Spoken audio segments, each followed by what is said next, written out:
There was a kind of hush that lived in Willow Creek, not the silence of nothingness, but the quiet that settles when everything knows its place. The trees didn't sway without reason, and the river never rushed unless it had somewhere to go. The wind that passed through that small southern town seemed to carry old stories on its back, like it had heard them told 1,000 times and was in no rush to forget. You could hear the hush in the morning when the first rooster crowed somewhere off in the distance, and the sound echoed through the sleeping hills. Even the dogs didn't bark with urgency in Willow Creek. They just lay on shaded porches with half-lidded eyes, watching the world pass slow and steady like molasses in winter. This wasn't the kind of place where folks locked their doors or hurried their steps or raised their voices for sport. No, everything here moved with a rhythm as old as the soil beneath it. Folks walked to church not just to worship, but to be seen, to nod and smile, and pretend they didn't already know each other's business before the preacher even opened his Bible. There were secrets buried in the town like old coins, forgotten but not quite lost. And in the middle of that slow-moving world stood a little white cottage on the bend of Miller's Road, its green shutters faded by sun and its porch held up by prayers and stubborn nails. That house belonged to Eleanor Hayes, a woman so soft-spoken that most folks mistook her stillness for simplicity. But stillness is not weakness, and simplicity is not silence. Eleanor knew this better than most. Her presence didn't shout, it whispered, and people listened without knowing why. Eleanor's days began before the stars had even tucked themselves away, long before the bakery on Main lit its sign or before the town's one gas station turned on the pumps. She was already up, moving like clockwork carved out of grace. Her footsteps were measured, gentle against the creaking boards of her kitchen floor, as if she were walking through someone else's dream, and didn't want to wake them. The air inside her home always smelled like something warm, vanilla, yeast, sometimes the faint sharpness of vinegar from a jar she'd been pickling on the side. The rooster didn't wake Eleanor. She woke him, opening the coop before dawn and feeding the hens with a rhythm that seemed older than time. Her garden responded to her like a well-behaved child, blooming without protest, bending softly when her fingers brushed past. The tomatoes clung to their vines like red promises. The sunflowers turned toward her even before they turned toward the sky. In town, folks said Eleanor had the kind of hands that could coax life out of dry soil. They said her cornbread could make a grown man close his eyes and forget his troubles. But if you asked Eleanor, she'd just smile and say she was doing what needed doing. She didn't believe in wasting time with pride. Her kitchen was a sanctuary of quiet work. Her linen was always crisp, her floor swept clean, her curtains always catching a breeze like they were dancing to a tune only she could hear. When she lit her stove, it was as if something sacred came alive, and when she sang hymns while shelling peas, even the walls seemed to hum along. Her house was clean but not sterile. There was dust on the highest shelves, and one of the dining chairs had a leg that wobbled if you leaned on it wrong. But there was something alive in every room, a quilt folded neatly at the end of the couch, dried lavender tied with twine in the bathroom window, a Bible resting open beside a mason jar of pressed flowers. The place felt lived in, not worn out. Caleb's boots still sat by the back door, though they hadn't been polished in weeks. His flannel jacket hung behind the pantry door, its cuffs still frayed from last winter's chopping season. Eleanor moved around these things with a kind of reverence, touching them gently, but never pausing too long. She knew what it meant to love something that no longer loved you back. Her mother had once told her, "A woman doesn't leave the table just because the bread's gone cold. She prays and bakes another." So Eleanor prayed, and she baked, and she waited, and waiting for Eleanor wasn't about being idle. It was an act of faith, a kind of still defiance. There were women in town who would have screamed if they were in her shoes, who would have marched down to wherever Caleb was spending his late hours and dragged him out by the ear like a misbehaving child. But Eleanor wasn't made of fire. She was made of something quieter, iron wrapped in velvet. Her strength didn't announce itself. I watched. It listened. It was memorable. And so, when Caleb came home one night with the scent of a woman on his collar and guilt clinging to his posture, Eleanor did not explode. She did not cry. She handed him a glass of water, her eyes steady as the moon outside, and sat across from him like a woman who knew the storm was coming, but wasn't about to bow to it. He didn't say where he'd been. She didn't ask. The silence between them wasn't empty. It was thick, heavy, and filled with all the things they used to say. Somewhere in the distance, a train passed through Willow Creek, its whistle long and low like a farewell wrapped in iron. Caleb drank his water and went to bed. Eleanor stayed behind, staring at the flickering candle on the kitchen table, her face calm as still water. But beneath the surface, something ancient stirred, like roots breaking stone, slow but certain. One afternoon, not long after the scent of perfume first whispered betrayal into Eleanor's nostrils, she stood by her garden fence with a basket full of fresh okra and noticed something peculiar on the horizon. The sun was dipping low, bleeding gold onto the road like spilled honey, and down the stretch of gravel came Caleb's truck, a dust trail behind it, and beside him in the passenger seat, a figure. Not the blurry kind of figure you glimpse from afar and question. No, this was a woman, bold as brass and just as loud, stepping down from the truck with the confidence of someone who had no business being modest. Her hair was the color of autumn fire, pulled up high like it was reaching for heaven, and her heels sank a little into the gravel as she strutted. Eleanor's eyes didn't blink.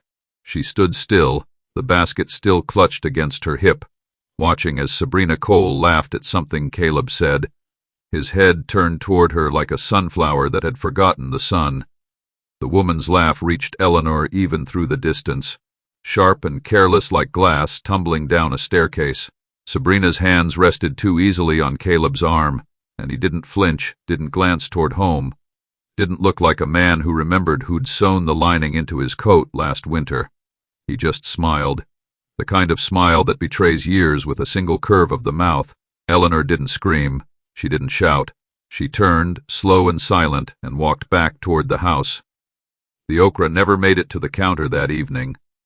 It sat forgotten on the table while Eleanor stood in the hallway, tracing the edge of the doorway with her fingers. That night, the air was thick as sorrow. No words were exchanged, but Eleanor heard all she needed to. Her heart, wrapped in prayer and scripture, whispered something she didn't dare say out loud. For the Lord sees not as man sees, for man looks at the outward appearance, but the Lord looks at the heart. 1 Samuel 16 verse 7. She went to bed alone, the sound of Sabrina's laughter echoing somewhere in the hollows of her ribs. And in the stillness, Eleanor whispered her first real question to God in weeks. She asked simply, "When will you answer?" Caleb's absence grew roots in the house before his shoes ever disappeared from the door. It wasn't in the slammed doors or harsh words, there were none. It was in the in-betweens. The way his coffee cup began collecting dust instead of morning warmth. The way he stopped bringing home the newspaper, stopped asking about the tomatoes she planted behind the shed. There was no declaration, no confrontation. Just the kind of slipping that happens so quietly, you don't notice you're alone until your echo sounds unfamiliar. Eleanor noticed the small things first, how his towel stayed dry on the rack for 2 days straight, how the sheets remained untouched on his side, smoothed out like the absence of a man. The telephone rang late into the evening one night, and when she answered, the line was quiet before clicking off. She stood there, receiver still pressed to her ear, as if waiting to hear something kind, but nothing came. Caleb no longer moved through the house with the comfort of ownership. He came in like a visitor, shoulders hunched, eyes darting, as though the walls might scold him. He no longer kissed her forehead, no longer touched her waist in passing. He simply passed. And Eleanor, being a woman who had learned long ago that love is sometimes a silent burden, kept folding his clothes and fixing his plate. But each action began to feel less like love and more like remembrance, like she was feeding a ghost that hadn't yet left the house. She sat by the kitchen window one evening while the cornbread cooled beside her and watched the headlights pull into the gravel. Caleb stepped out slowly, like a man walking toward something he dreaded, not someone he loved. The passenger door didn't open, but Eleanor didn't need it to. Her gut, which had served her better than most people's opinions, twisted with a heaviness that confirmed what her lips would not speak. Caleb entered the house without knocking, which struck her as funny, how a man could belong so little in a home he helped build. He dropped his keys on the counter without looking at her, and when she asked softly, "Will you eat?" he simply shook his head and disappeared into the bathroom. That night, she waited at the dinner table with his plate still warm. She never once looked at the food, just sat there, fingers folded, eyes glazed, waiting for her spirit to stop spinning. And when he didn't come out, she whispered beneath her breath, not to him but to the one who still saw her, "They that wait upon the Lord shall renew their strength." It wasn't a declaration, it was a lifeline. She began reading Psalms more frequently, not because she was broken, but because the words steadied her when the silence inside the house grew louder than footsteps. The stillness had started to suffocate. Yet she moved through it each day like a swimmer through deep water, slow, measured, refusing to sink.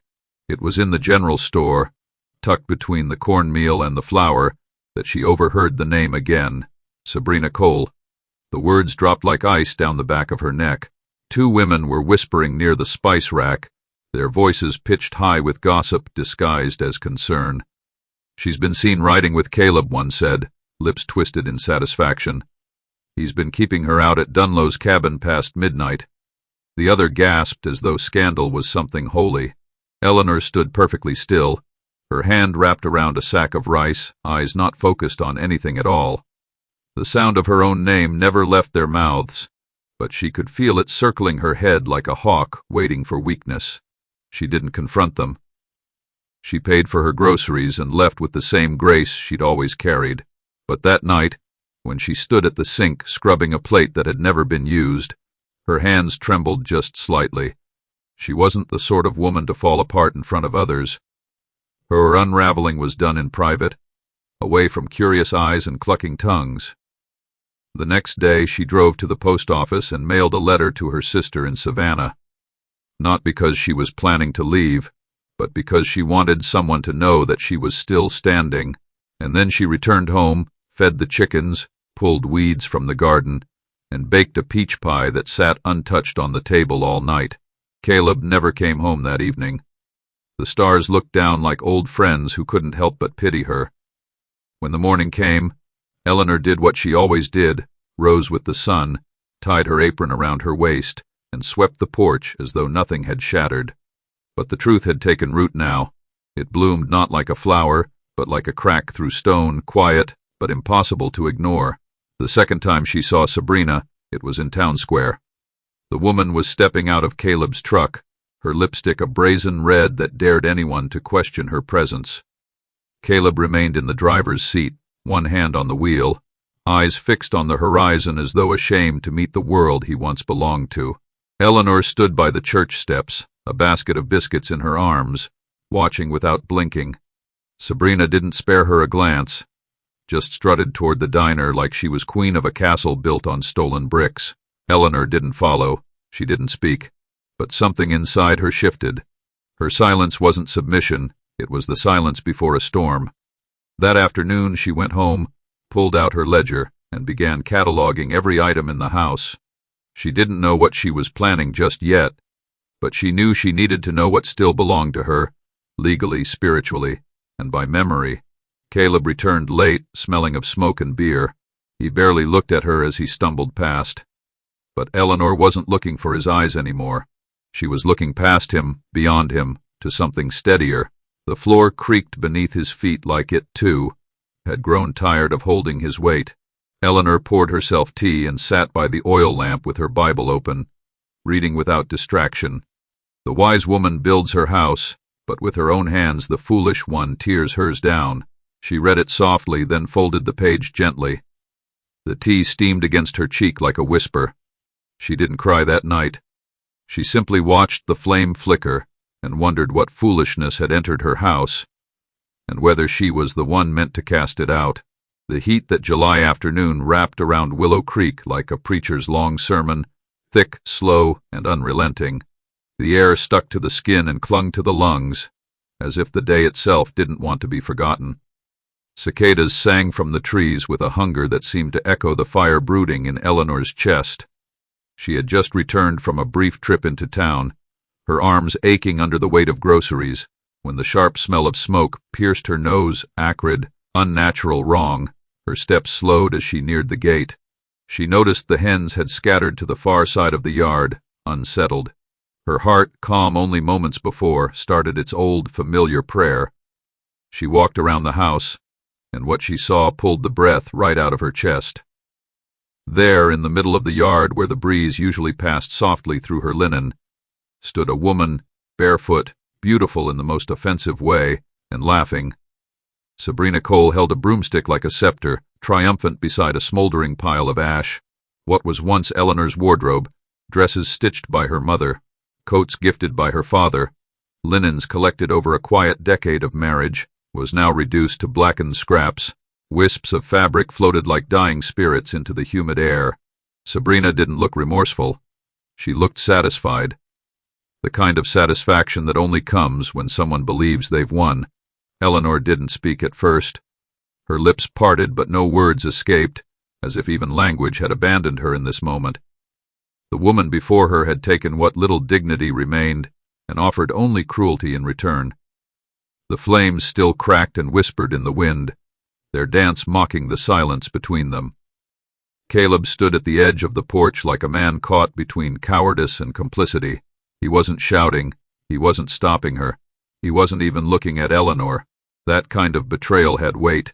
It wasn't just the loss of garments, it was the unraveling of everything she had endured quietly for months.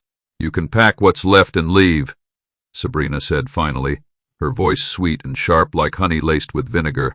Eleanor looked at her, then at Caleb, and then back at the smoke. She didn't scream, she didn't lunge or argue or cry. Her face remained still, but her spirit twisted tight, burning alive. Something in her that had laid dormant through weeks of humiliation stirred awake. It wasn't vengeance, it wasn't wrath, it was something colder, cleaner, stronger, a holy steadiness that refused to flinch in the face of mockery. "Though I walk through the valley of the shadow of death, I will fear no evil," Eleanor murmured beneath her breath, the smoke curling around her like a veil. Her voice was barely audible, but the words strengthened her spine. The ashes were still warm, but her hands didn't tremble. She stepped past Sabrina as if she were nothing more than wind, entered her house, and closed the door without a sound. Inside, the quiet was different now. It wasn't the old, gentle hush of a woman who loved peace. It was the loaded silence of a heart gathering itself for something deliberate. Eleanor stood at the center of her kitchen, her arms by her side, her fingers twitching with the ghost of memories gone up in flame. She could still see her mother's handwriting on the tags of one of the blouses, could still smell the cedar where she kept her winter clothes tucked away. She leaned against the counter, staring at the floor as if the answers might rise up from the boards. Caleb didn't follow her in. He stayed outside like a man scared to hear his own name spoken with judgment. Eleanor reached for her Bible, not out of ritual, but because she knew no fire could consume the word. It was the only thing that felt untouched. She opened it randomly, the pages turning until they landed on Isaiah. "When you walk through the fire, you shall not be burned, and the flame shall not consume you." She read it once, twice, and let it take root.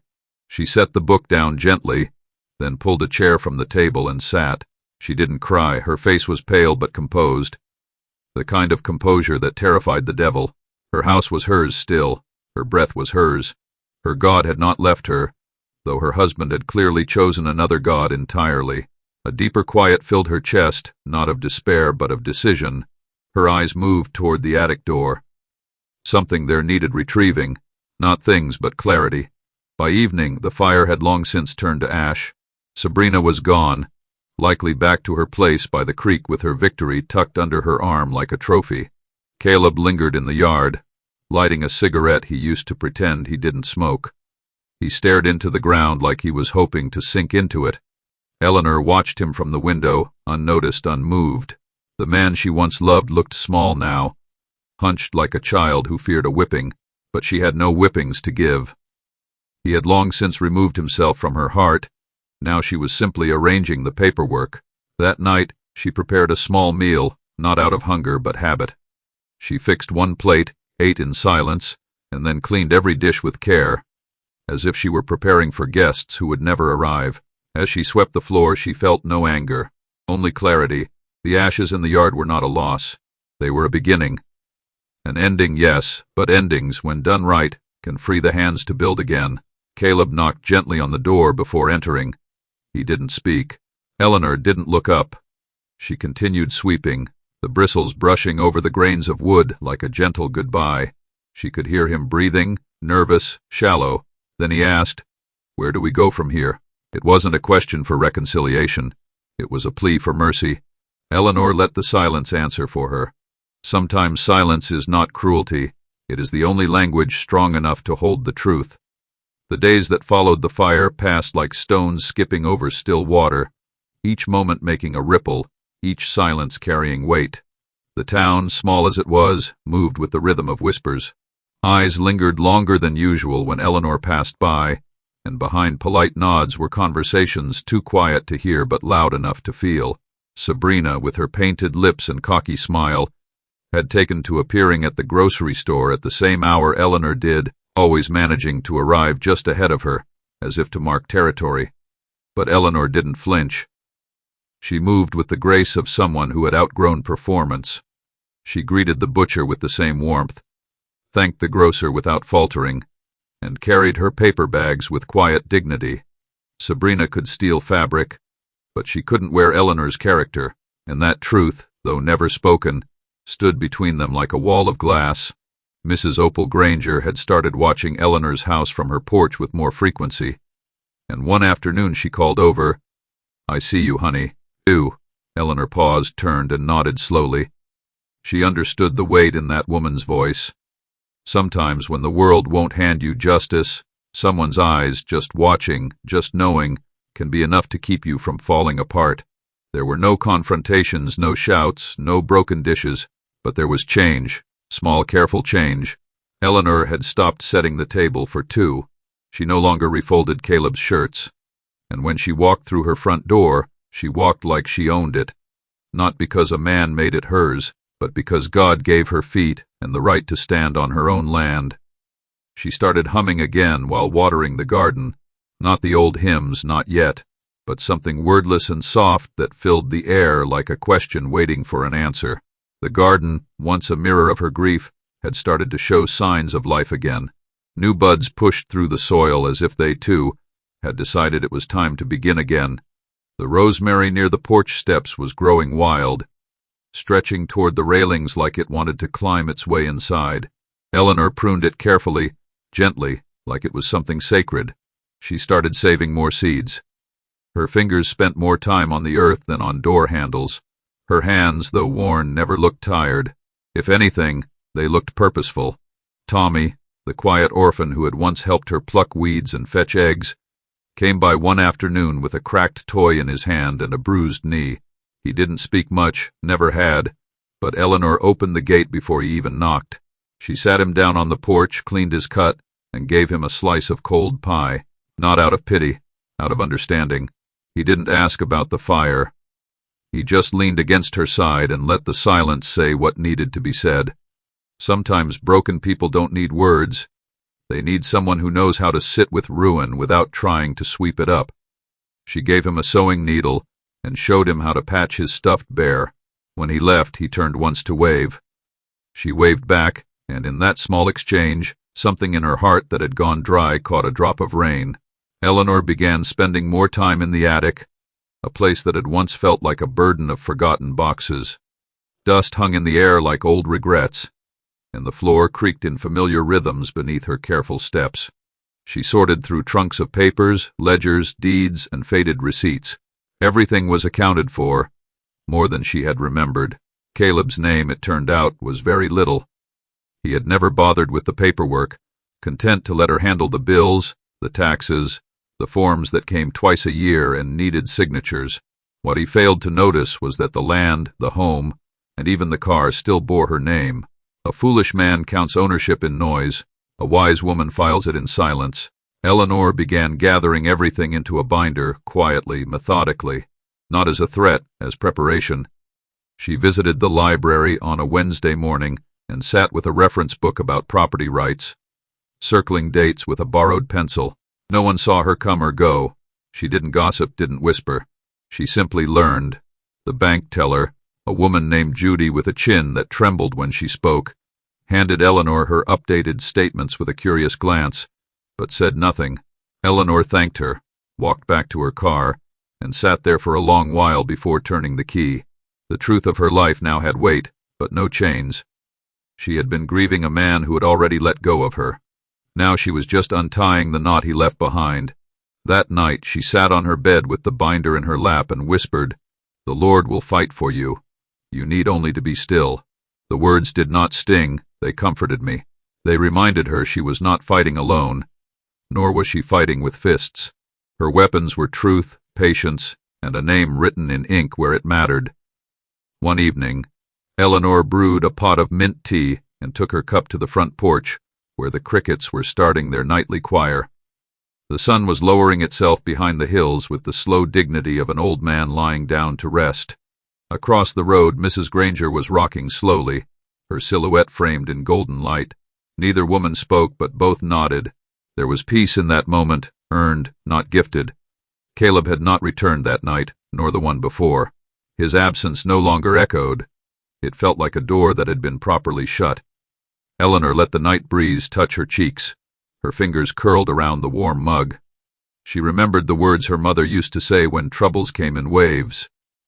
"You can't stop the sea, but you can learn to swim without drowning." And that was what she had done. She had not raged. She had not cursed. She had endured.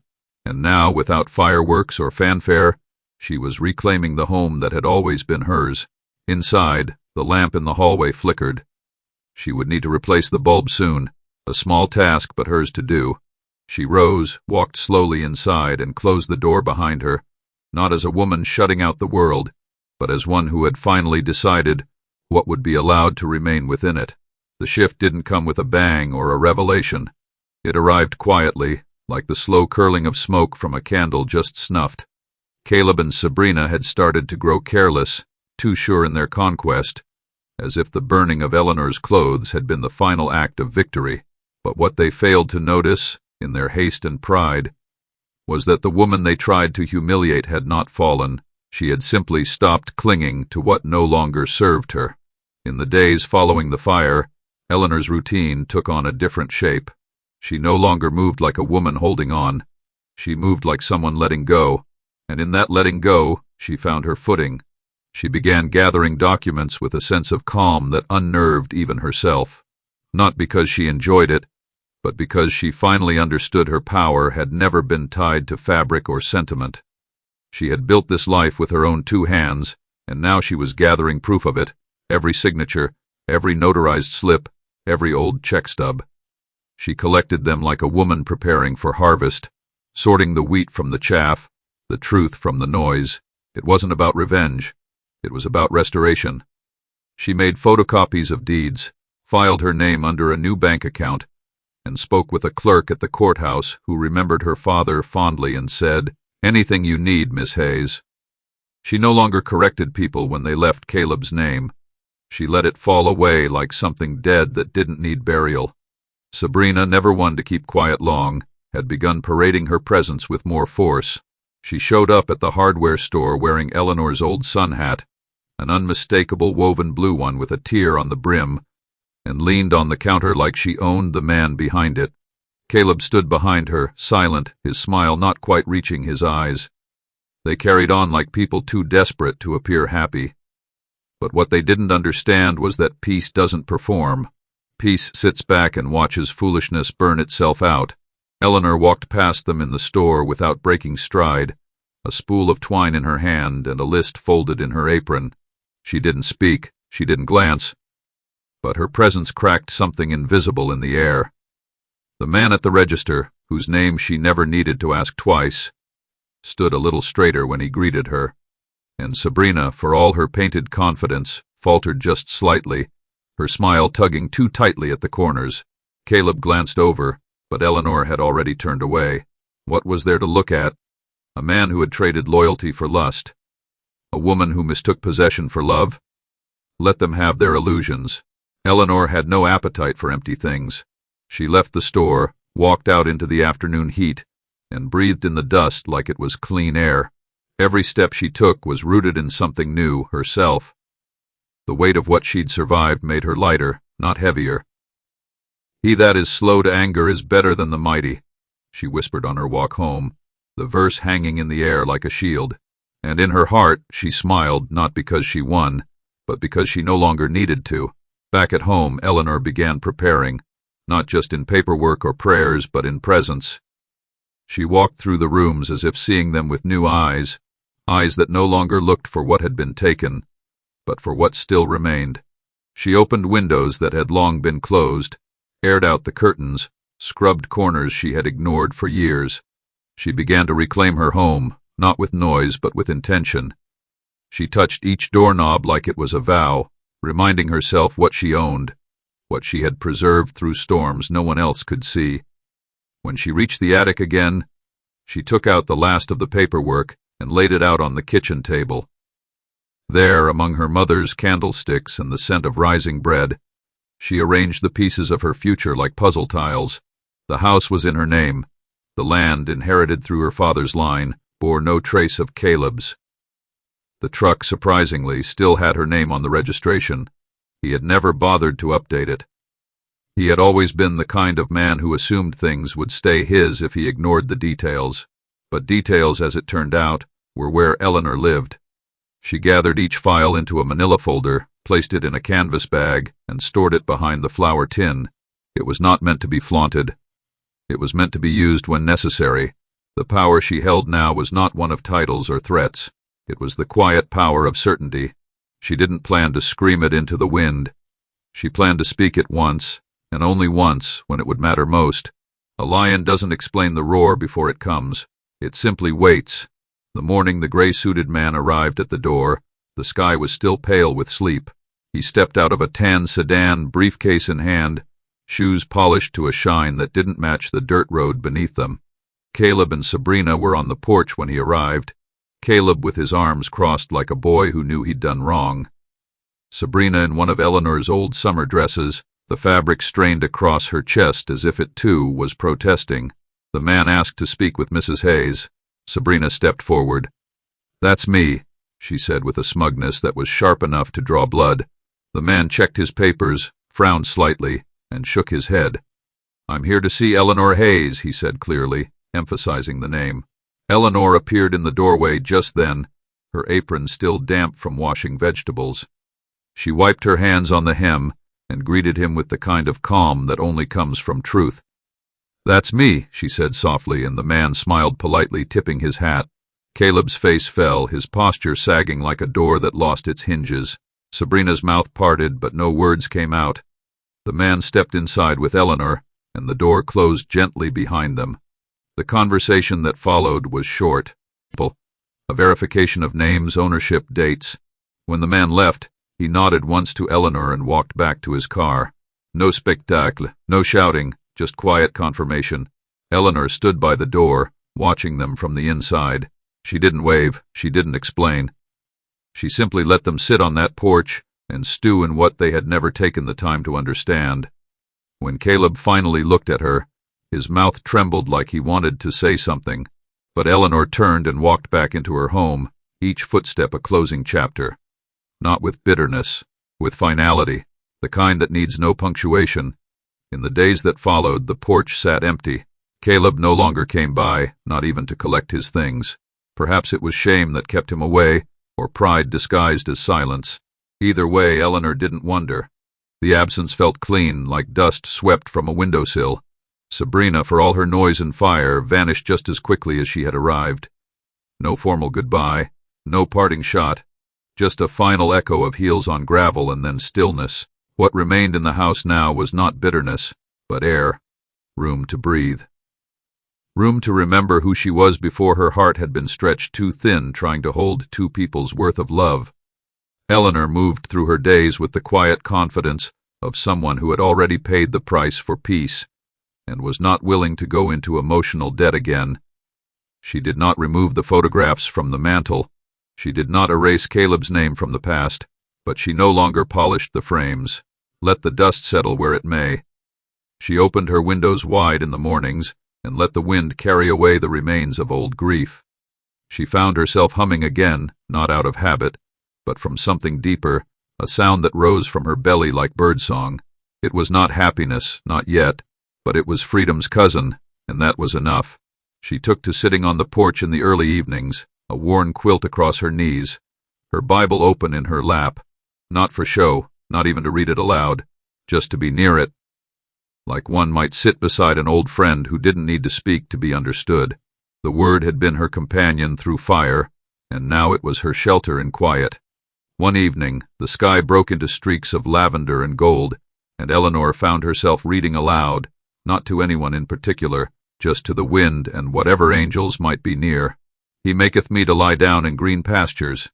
He leadeth me beside the still waters. He restoreth my soul. She closed the book and laid it gently on the armrest. The word restoreth lingered on her tongue like honey. She understood now that restoration wasn't about returning to what once was. It was about becoming something new from what remained. Her soul had been through fire and did not come back charred. It came back clarified. Tommy stopped by from time to time with stories about school and a frog he had found by the creek. He didn't ask where Caleb had gone. He didn't mention Sabrina. He simply handed her rocks he found that looked important and asked if he could help with the tomatoes. Eleanor always said yes. She gave him lemonade and let him sit on the step beside her. They didn't need conversation, just presence. And sometimes that was more than enough to feel whole. The house, once burdened by silence, now held a gentle stillness. It had shifted from emptiness to sanctuary. Eleanor painted the front door a soft blue one Saturday morning, not for appearances, but because she wanted to see a different kind of light reflect off it at sunset. She rearranged the furniture, placed new lace in the windows, and filled the hallway with the scent of fresh eucalyptus. The space didn't feel haunted anymore. It felt reclaimed. She began tending to the backyard again with new purpose. The fire pit, once the scene of humiliation, had become a space for growth. She built a ring of stones around it, planted sage nearby, and sat there some evenings to watch the flames, no longer afraid of what fire could destroy. It had already taken what it came for. There was nothing left for it now. In town, people still whispered, less out of curiosity, more out of admiration. But Eleanor didn't traffic in reputation. She lived in truth. She visited the church not every Sunday, but often enough. She sat in the back pew with her hands folded, her presence quiet and solid. No one asked questions. They didn't need to. Some stories spoke loudest when they were never told at all. Mrs. Granger, who still rocked on her porch across the street, waved every morning with that same knowing smile. "Peace suits you," she called one day. Eleanor smiled, the kind that reaches the eyes and settles in the bones. "I think I finally grew into it," she replied. The seasons began to change, and the trees along Miller's Road shed their leaves like old burdens falling away. Eleanor hung lanterns on the porch, their golden glow flickering like tiny promises in the dusk. She spent her mornings writing, not journals, not letters, just thoughts. Lines of memory, lines of scripture, ideas that had nowhere to go but paper. She didn't write to forget. She wrote to remember without pain. One crisp morning, she folded one of her pages into an envelope and tucked it beneath a stone near the garden. It wasn't addressed. It wasn't meant to be found. It was just her way of telling the earth, "I survived, and I did it gently." On the last Sunday of the season, she sat in her rocking chair as dusk fell, her cup of tea warm in her hands.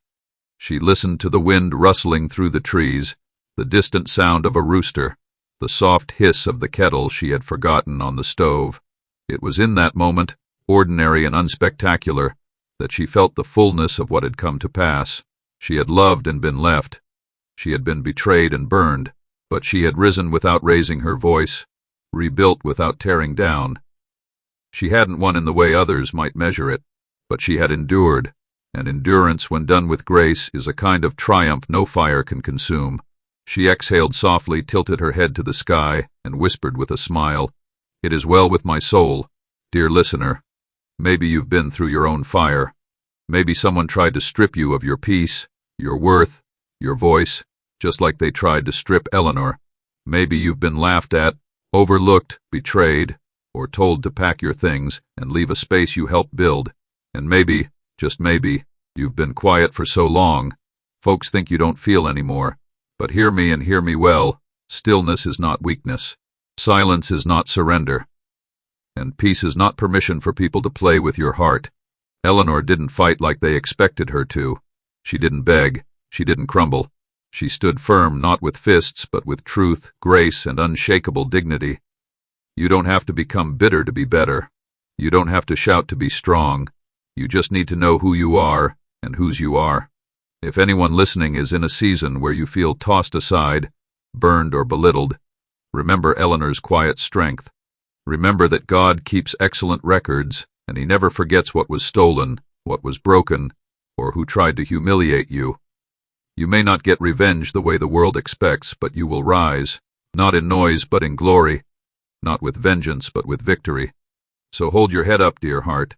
Your restoration may not come fast, but it will come full. Let the ashes fall where they may. God has a way of breathing beauty back into burned places.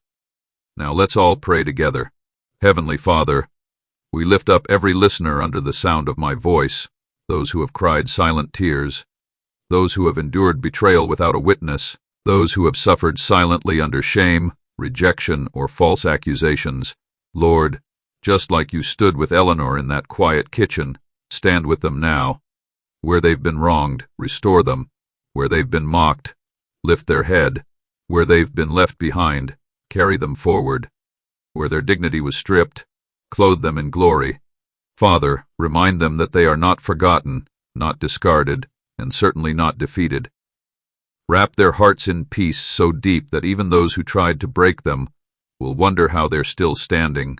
We speak healing into every soul who's been burned by betrayal. We declare boldness for the ones afraid to take their power back. We call forth wisdom, strength, and holy confidence to rise inside them like fire from the bones. Let the same God who turned ashes into elevation for Eleanor do it for them too. Let them walk back into the rooms they were forced out of, this time with their shoulders square and their heads high. Let them reclaim their names, their peace, their homes, and their futures in the name of Jesus. And Lord, for every listener who feels tired, remind them, this isn't the end of their story, it's just the chapter where you begin to rewrite it in bold ink. We seal this prayer with victory, with faith, and with full expectation of your power.